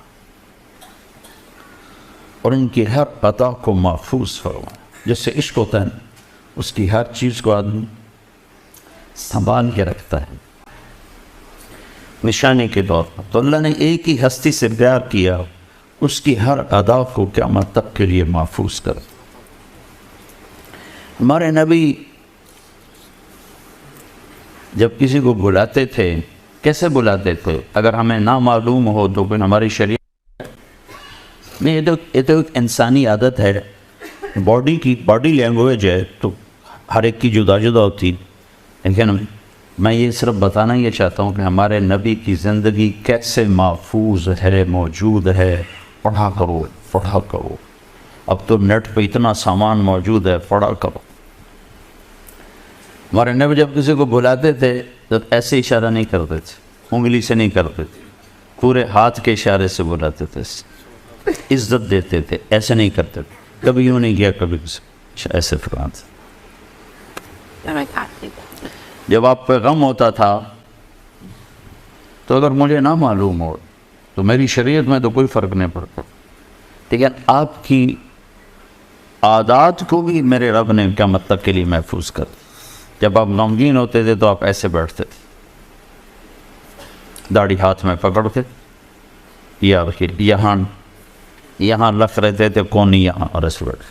یہ آپ کے غم کی نشان. جب آپ خوشی میں ہوتے تھے تو یہاں سے نور نکلتا تھا. جب آپ غصے میں ہوتے تھے تو یہ اس جگہ ایک وین تھی جو ایسے ایسے کرتی تھی، ایسے ایسے. چونکہ آپ اپنے غصے کو ظاہر فرماتے نہیں تھے، پیتے تھے، برداشت کرتے تھے، لیکن پھر اس کا ریئیکشن تو ہوتا تھا. تو یہاں ایک وین ایسے ایسے کرتی تھی، یہ نشانی تھی کہ ہمارے نبی غصے میں بیٹھے. جب آپ کسی سے ناراض ہوتے تھے، سبحان اللہ، تو آپ کی بہت بڑی ناراضگی کا ریئیکشن کتنا ہوتا تھا؟ یہاں تو بیوی خامن سے ناراض رہتے میرے گھر سے نکل دے، خامن بیوی سے ناراض ہو 2-4 تھپڑ مار دیتے. میرے نبی سب بہت زیادہ ناراض بیٹھے ہوئے ہیں تو آپ کیا کرتے تھے؟ ادھر سے ابو ہریرہ آ رہے ہیں اور اللہ کے نبی ان سے ناراض ہیں. اور ایک بات، آپ اپنی وجہ سے کبھی ناراض نہیں ہوتے تھے، ہمیشہ کوئی دینی کوئی وجہ ہوتی تھی اس کی اصلاح کے. ادھر سے ابو ہریرہ آئے، آپ نے ان کو دیکھا تو آپ فوراً یوں ہو جاتے تھے کہ یہ آپ کا غصہ تھا. اللہ آپ حضرت انس پہ ناراض ہیں، مثال دے رہا ہوں. حضرت انس ادھر سے آ رہے ہیں، آپ نے ان کو یوں دیکھتے تو آپ یوں ہو کے بیٹھ جاتے، بس اتنا آپ کا غصہ. سبحان اللہ. جب آپ کو کوئی مجلس میں بلاتا تھا یا رسول اللہ ادھر سے، تو آپ ایسے تشریف فرمائیں، آگے بیٹھے سب، تو آپ ایسے نہیں دیکھتے تھے جی فرمائیں گے سورہ صاحب فرمائیں کیا بات، ماجد صاحب کیا بات.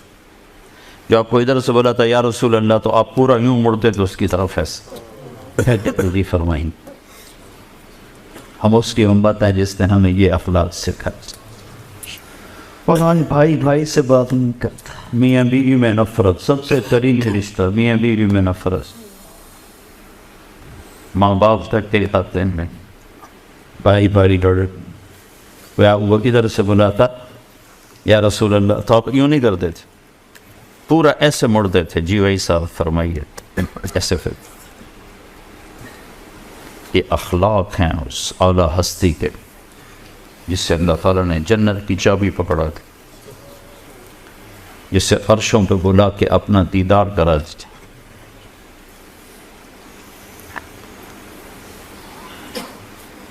کبھی مجلس میں پاؤں پھیلا کے نہیں بیٹھے، کبھی ایسے کسی کی طرف پاؤں نہیں کی، ہمیشہ پیسے بیٹھے رہتے. اور دیکھنے میں سب یوں محسوس کرتے تھے کہ بس میرا نبی مجھے ہی دیکھ رہا ہے. اس طرح سب سے برابری کماؤ. ہاں جو بڑے مرتبے دیتے تھے ان کو عزت زیادہ دیتے تھے، اس میں کوئی شک نہیں کہ انزل الناس منازلہم، لیکن بیٹھنے والوں سے اس طرح آپ کا معاملہ ہوتا تھا کہ ہر آدمی سمجھتا شاید مجھے ہی پیار دے رہے ہیں. اور جب آپ ممبر پر تشریف فرماتے تھے اور گفتگو کے دوران بس یہ ہاتھ سیدھا ایسے کیا کرو، زیادہ لہراتے نہیں تھے، بس اتنا کرتے تھے. یہ میرے محبوب کی اتنی چھوٹی چھوٹی باتیں بھی تم تک پہنچی ہیں تو زندگی کا مقصد کیسے نہیں پہنچا ہوگا، زندگی کا طریقہ کیسے نہیں پہنچا ہوگا.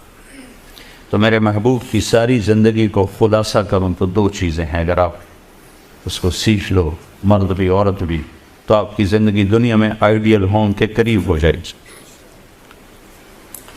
ایک اللہ سے تعلق ہے جس کو حقوق اللہ کہتے، اللہ کا حق، اس میں نماز، کہ نماز کسی کی نہ چھوٹ، نہ کسی عورت کی نہ کسی مرد. اور نماز میں اللہ کا ایک مطالبہ ہے کہ جب نماز پڑھو تو اور میں ہوں اور کوئی نہ. ایک اس کی ہم مثال دیتا ہوں، بیوی تم سے بات کر رہے ہو نا، بیچ میں موبائل بج پڑے تو وہ بیوی کہتی کیا مصیبت، کبھی تو اس کو بات کر دیا کرو. ایک آج کی عام مثال، میرے ساتھ تو بہت ہوتا رہتا ہے، کیا مصیبت، کبھی تو اس کو بند، کبھی تو میری طرف بھی متوجہ ہوا کرو. ٹھیک ہے، تو اللہ قرآن میں ایک بات کرتا کہتا فَإِذَا فَرَغْتَ فَانْصَبْ وَإِلَىٰ رَبِّكَ فَارْغَب. آپ کو میں گلاس سے بھائی اب آئیں نا، اچھا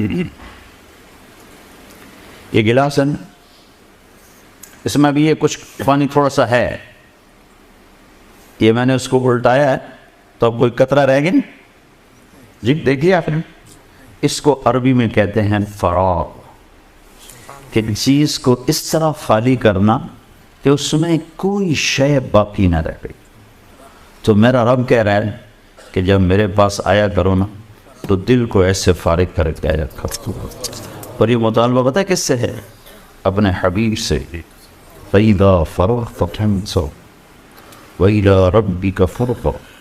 تو اس پر علماء لکھتے ہیں کہ اللہ کے نبی کے دل میں کیا تھا جس کو اللہ پیارا فارغ ہو گیا؟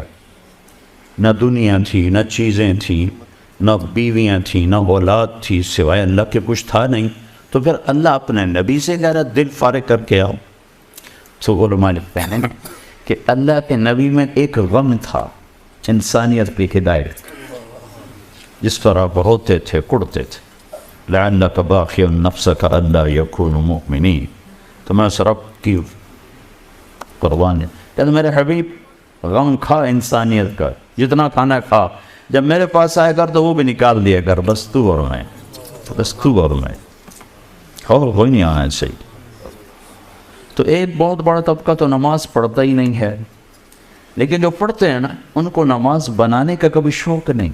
عورت کو یہ شوق تھا کہ میرے گھر ڈیکوریٹ ایسا ایسا ایسا اس میں گلدستہ پڑا ہو، ایسا ٹیبل ہو، ایسا صوفہ ہو، ایسی میز ہو، میرا کپڑا ایسا ہو، آپ بھی کہتے ہو گاڑی ایسی ہو، دفتر ایسا ہو.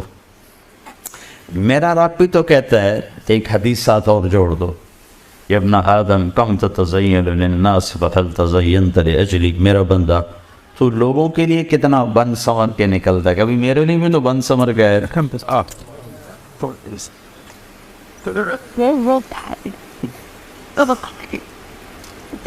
میں آنے لگا تو میں نے کپڑے بدلے. آنے کا میں اگر میں اونی کپڑوں میں آ جاتا تو کیا فرق پڑتا تھا؟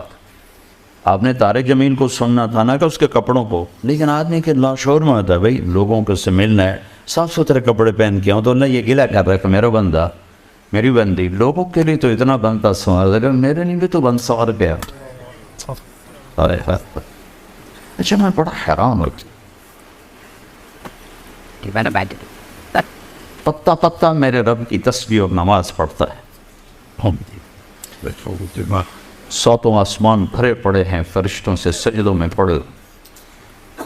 اللہ ہم سب سے ہٹ کر کہتا ہے نہیں تو سجدہ کر، تیرے سجدے سے مجھے خوشی ہوتی ہے نا، وہ کسی سے نہیں ہوتی. جب تو دھرتی پہ سر رکھ کے کہتا ہے سبحان ربی الاعلی تو میں خوش ہو جاتا ہوں. تو ہر مرد عورت سے کیا مطالبہ ہے؟ ایسی نماز پڑھو کہ دل خالی ہو. یہ نماز سیکھنی پڑے گی.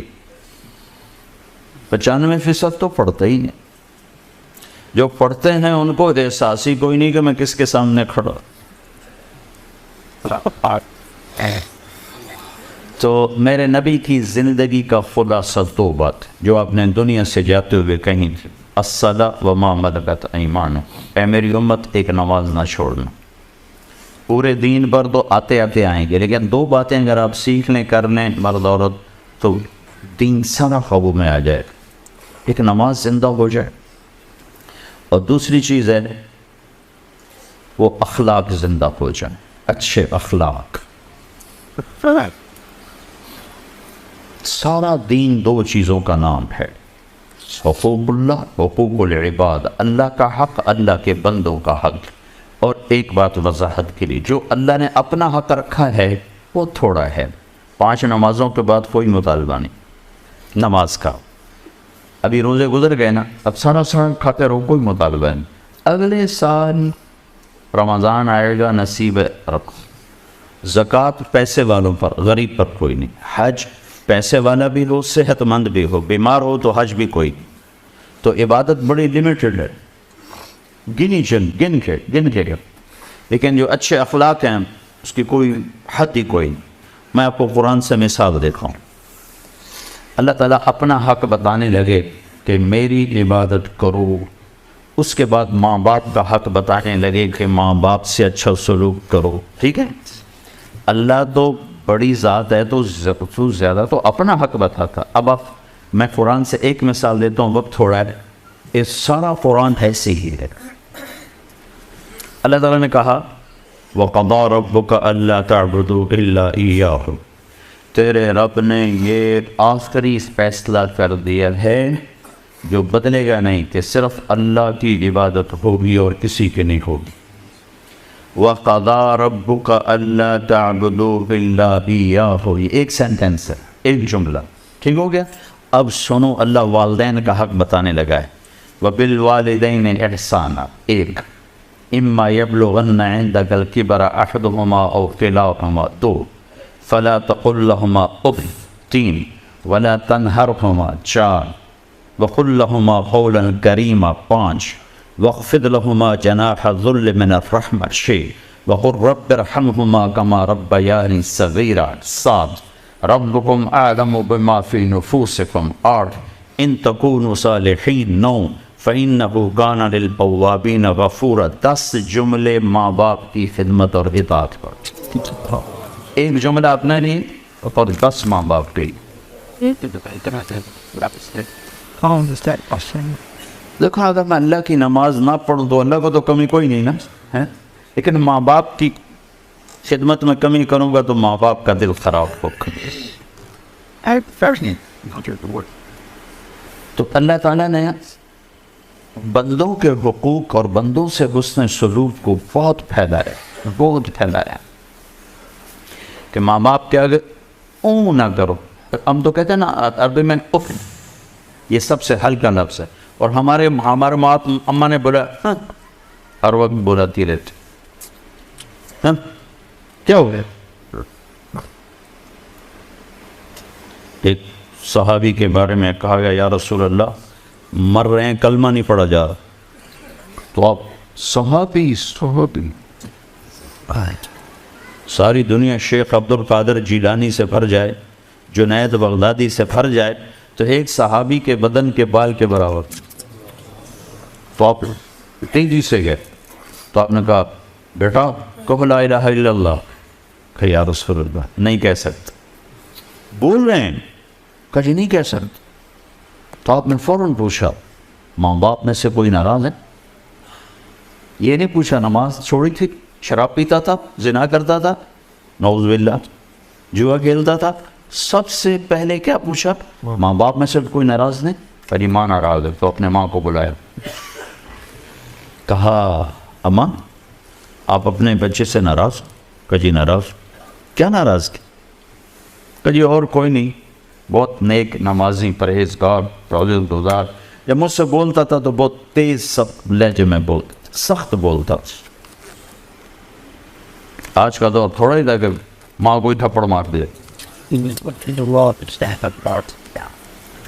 کتنی ماؤں کے دکھڑے میں سنتا ہوں میرے اولاد نے مارا ہے، کتنے باپ کے دکھڑے سنتے بچے نے مارا ہے. آپ نے کہا تو معاف کر دے. کہا نہیں جی میں نہیں معاف کرتا. آپ نے کہا اچھا اگر میں اسے آگ میں جلاؤں پھر تو معاف کرے گی؟ کہنا ہے اتنا تو میں نہیں، میں رات کے میں اس کو آگ میں جلتا دیکھ. کہا اللہ کی بندی اگر تو نے اسے معاف نہ کیا تو اللہ اسے دوزخ میں جلا دے گا. کون؟ صحابی، 2012 کا مسلمان نہیں، صحابی. تو نے کہا اچھا یا رسول اللہ میں معاف کرتی ہوں. تو ہم نے کہا بیٹا کہو لا الہ الا اللہ. میں نے کہا لا الہ الا اللہ، اور اس کی جان نکل گئی. میرے نبی کی زندگی کا دوسرا پہلو عالی اخلاق، اچھے اخلاق. بیویوں سے حسن سلوک، بیوی کا خامن سے حسن سلوک، اولاد سے محبت، اولاد کی ماں باپ سے محبت، بہن بھائیوں سے محبت، ایک دوسرے کی برداشت کرنا. میاں بیوی کے تعلق کو قرآن نے جو بیان کر دیا ہے 2 لفظوں میں انتہا کر دی. ہن لباس لکم وانتم لباس لہن.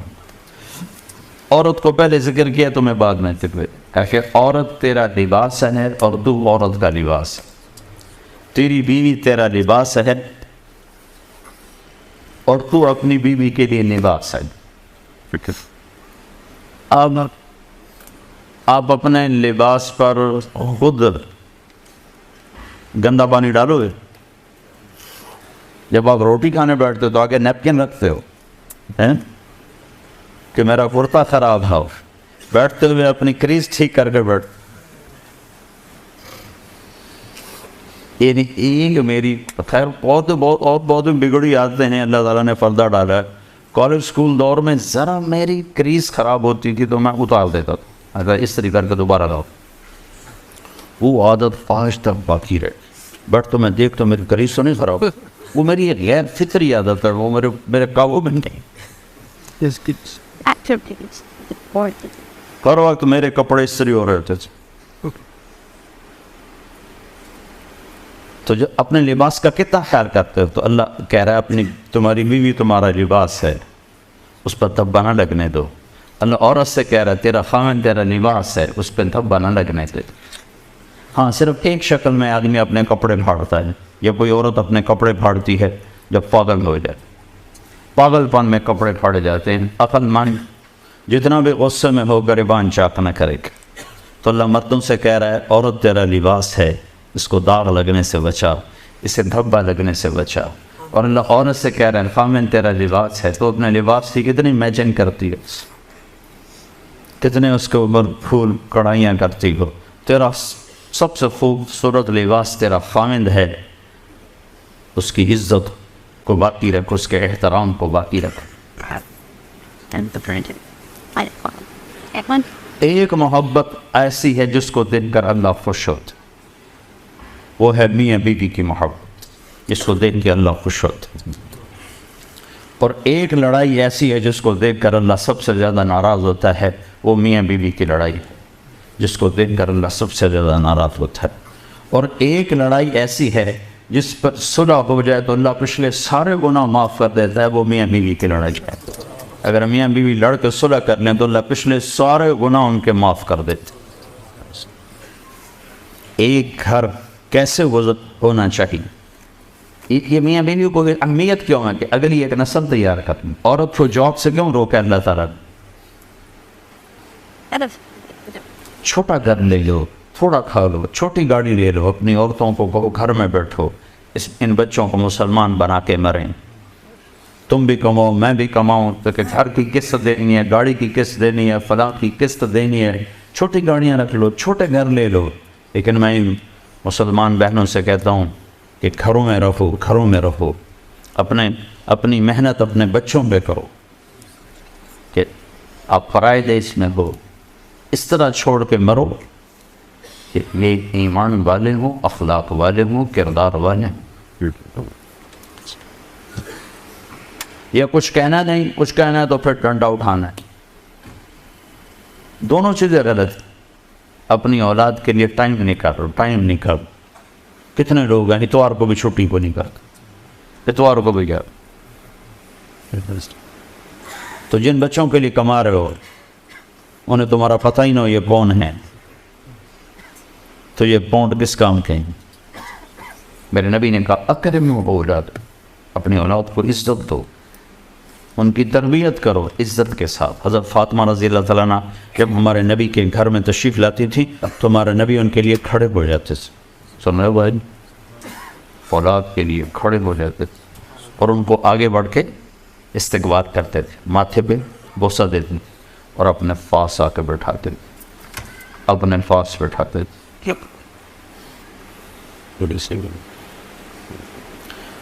تو دوسرا سبق ہے اچھے اخلاق۔ ماں باپ ہیں، بیوی بچے ہیں، کچھ لوگ بیویوں کے ہاتھوں ماں باپ کو ذلیل کر دیتے ہیں، کچھ لوگ ماں باپ کے ہاتھوں بیویوں کو ذلیل کر دیتے ہیں۔ یہ دونوں باتیں غلط ہیں۔ ماں کی اپنی جگہ ہے، باپ کی اپنی جگہ ہے، بیوی کی اپنی جگہ ہے، بیوی کے لیے خاوند کی اپنی جگہ ہے، بہنوں کی اپنی جگہ ہے، سب کو مقام ہے۔ میرے نبی نے فرمایا بہترین مسلمان وہ ہے جو بیوی سے اچھا سلوک کرتا۔ اور پھر میرے نبی نے عورتوں سے فرمایا میری شریعت میں سجدہ ہوتا تو میں بیوی کو کہتا اپنے خامد کو سجدہ کو۔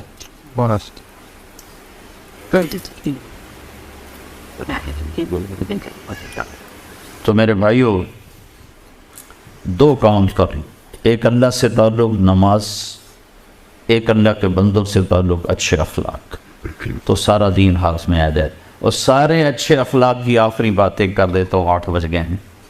ایک بات، سارے اخلاق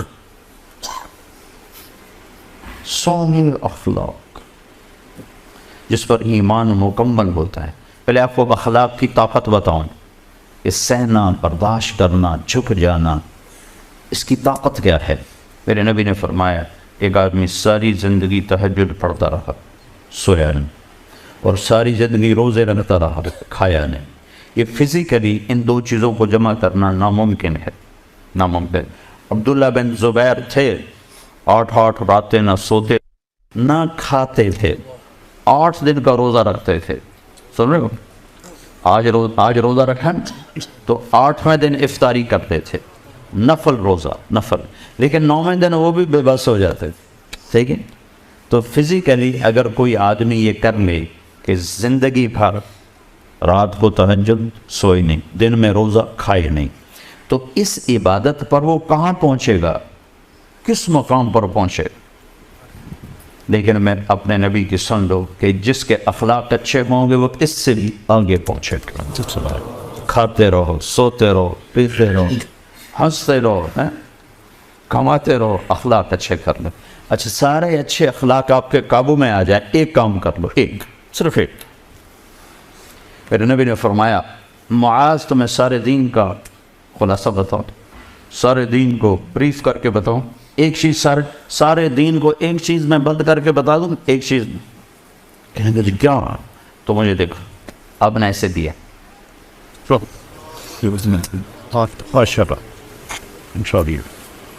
اب نے یہ نہیں کہا تہجد پڑھ, روزے رکھ, ذکر کر, تلاوت کر, عمرے کر, حج کر, زبان قابو میں رکھ, سارا دین تیرے قابو. کوئی عورت زبان قابو میں رکھ لے, کوئی مرد زبان قابو میں رکھ لے, کسی طرف سے, کوئی بیوی کی طرف سے ہے, بیوی کو خاوند کی طرف سے ہے, بھائی کو بھائی کی طرف سے ہے, دوست کو دوست کی طرف سے ہے. اگر زبان بند ہے اور قابو ہے, رب ذوالجلال کی قسم کوئی آپ سے آگے نکل نہیں سکتا.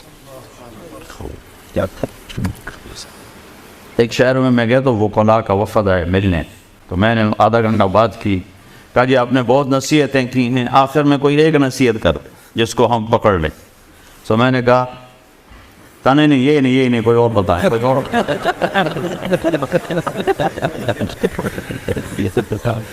میں نے وہی کیا جو میرے نبی نے عمل سے کہ میں نے کہا بس یہ نہیں کوئی اور بتائیں, کوئی اور بتائیں. میں نے کہا ایک پوچھنے ہے تو بہت یہی ہے, اس زبان سے جھوٹ نہ نکلے, گالی نہ نکلے, کسی کی بے عزتی کا بول نہ نکلے. ایک صحابی کی بات سنا کے بات ختم کرتا ہوں. ایک صحابی ابو دجانہ رضی اللہ تعالیٰ, بڑے صحابہ میں, بدر سے لے کر آخری حج تک ہر مارکے میں شریک رہے. ایک دن کہنے لگے تو میں بتاؤں میری بخشش کا سب سے بڑا عمل کیا ہے جو جس پر مجھے امید ہے کہ اس پہ میں انشاءاللہ بخشا جاؤں. تو جب میں پڑھ رہا تھا اور اگلی سطریں ذہن میں نہیں تھیں, سامنے نہیں تھی, تو میرے جی میں کہیں گے جنگ بدر, کہ جنگ بدر والوں کو اللہ نے کہا جاؤ تمہیں معاف کیا جو مرضی کر, یا کہیں گے حدیبیہ, سورہ حدیبیہ اللہ نے قرآن بتا رہا لقد رضی اللہ عن المؤمنین, حدیبیہ والوں سے میں راضی ہو گیا. اگلی سطر پڑھ کر میرا میٹر ہی گھوم گیا کہ اتنا بڑا آدمی بدر والا. تھوڑی سی ان کی اور سیرت سنت. آپ نے احد کے میدان میں ہلچل مچ گئی, اوپر نیچے ہو گئی سب, تو آپ نے اپنی تلوار اٹھائی, کہ اس تلوار کو کون لے گا, تو کئی لوگ کھڑے ہوئے. تو آپ نے کہا اس کا حق کون ادا کرے گا, تو سارے بیٹھے, صرف 3 آدمی کھڑے رہے, حضرت عمر, حضرت زبیر, حضرت ابو دجانہ. عمر خلفاء راشدین میں سے, زبیر پھپھی زاد ہیں, اور ابو دجانہ مدینے والے ہیں. تو آپ نے وہ تلوار نہ زبیر کو دی, نہ عمر کو دی, ابو دجانہ کو دی. یہ وہ آدمی ہے ابو دجانہ. ابو دجانہ فرمانے لگے میرے پاس بخشش کا سب سے بڑا عمل صرف ایک ہے کہ میں نے آج تک اپنی زبان سے کسی کو دکھ نہیں پہنچا, اور میرے دل میں کسی مسلمان کا بغض نہیں. تو یہ ساری عورتیں, یہ سارے مرد, یہ میری آخری بات لے لیں جو ابو دجانہ نے کہی کہ دل سے, زبان سے کسی کو دکھ دینے والا بول نہ بولو. سامنے بیوی ہو, بیوی کے لیے خاوند ہو, بھائی ہو, بہن ہو, باپ ہو, ماں ہو, دوست ہو, ساتھی ہو, اپنا ہو, پرایا ہو, اور اپنے دل میں کسی کی نفرت نہ پیدا ہونے دو. تو رب ذوالجلال کی قسم بغیر حساب کتاب کے اللہ جنت میں جا جائے. تو سارے بھائی اس کی نیت کرو, نیت کرتے ہو نا, اس کو سیکھنا ہے تبلیغ میں نکل کر. سو اس کے بھائی ارادے کرو, اس کی اللہ سے مانگو کہ اللہ تعالیٰ یہ صفات ہمیں نصیب فرمائے، یہ سیکھنے سے آتی ہیں۔ جو بھائی انشاءاللہ اس کی نیت کرے گا اللہ اس کی زندگی کو چار چاند تک آپ انشاءاللہ۔ تو نیت کرتے ہو نا سارے بھائی کسی کی؟ ہر دفعہ نام لکھنا ضروری نہیں ہوتا، اذان کا وقت ہو گیا ہے، بس آپ کی نیت ہی کافی ہے، تو نیت تو کر ہی نا سارے بھائی انشاءاللہ، اور کم از کم یہ آخری دو بار ایک نماز نہیں چھوڑنی، ایک زبان سے کسی کو دکھ نہیں دینا، ٹھیک ہے؟ اللہ تعالیٰ عمل کی توفیق